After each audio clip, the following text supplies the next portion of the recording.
a guide that shows you the top 3 reasons why the MRIs fail and why they're not a good reliability. What we want to focus on are the actual spinal units, and let me show you what these ligament injuries look like. So if you look at all the red here in this picture, you can see there's a lot of red ligaments and there's only one blue. The disc is the blue ligament. Over 220 specialized ligaments that can be and are damaged during a car crash or some type of major trauma. But the main thing is that you want to get these properly assessed and then diagnosed and then put into a legal case.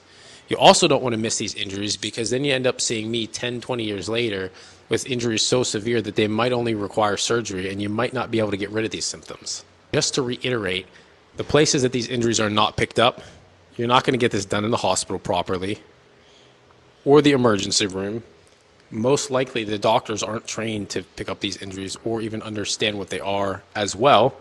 And it's not going to happen by your radiologist either, because they're not going in and they're not actually measuring the injuries, because this is a measured phenomenon.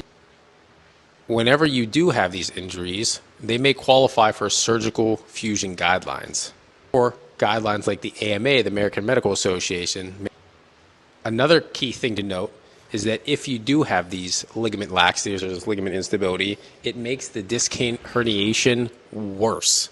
So you definitely want to get these picked up and assessed so that you can properly treat them, because it is going to change your treatment guidelines as well. Once you have a properly performed ligament analysis or a ligament report, then you can take the next proper action, which is getting the right treatment. Fix the spine and the structures around it. This may include things like pain management for injections for the pain, at least in the beginning phases, to lessen the pain so that you can actually begin to treat it properly. It may also include surgical consults, and in some cases, unfortunately, it does require surgery.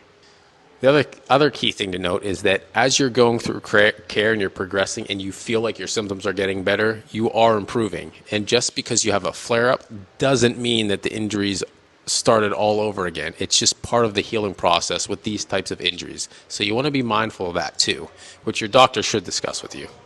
Let me read this article for you here. Chronic neck pain, making the connection between capsular ligaments and cervical instability. While many individuals can recover from a single concussion, up to a third will continue to suffer from residual effects such as headaches, neck pain, dizziness, and memory problems, mood problems up to a year after. And they classify this as post-concussive syndrome. And many of these symptoms are also whiplash accelerated disorder symptoms. Both are likely due